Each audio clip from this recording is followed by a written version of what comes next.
ஏய் சாதனா. ஹலோ யாரு? ஹலோ சாதனா, நான் தான்டி ரம்யா பேசுறேன். திருநெல்வேலில இருந்து. வணக்கம் மாப்ள. தேனில இருந்து. திருநெல்வேலில இருந்து எதுக்கு அல்வா வாங்கிட்டு வரறியா? இந்த அல்வாவுல ஒரு பெரிய கதையை அடங்கி இருக்கு. ஏய் இது ரம்யா தானுங்க. ஒரு மயிரும் இல்ல. வைங்கடா போன. ஹலோ. போனயா? நம்பருக்கு போன ரம்யா மயிருன்னு. என்ன போன? ஆளை பார்த்தா டம்மி பீஸா இருக்க, பயங்கரமான ஆளா இருக்கேடா. இல்ல இது இல்லையே, இப்பதானே வரதராஜன் தந்தாரு நம்ம கிட்ட.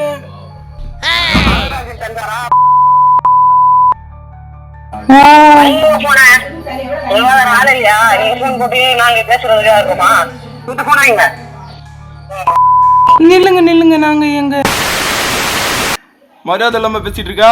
இப்படிதான் உங்க அம்மா அப்பா எல்லாம் வளர்த்தாங்களா? சரிப்பா தம்பி, ராங் நம்பர் ஏதோ போட்டிருப்பாங்க, அதுக்குன்னு நீ இந்த பல்ல பேசுவியா நீ?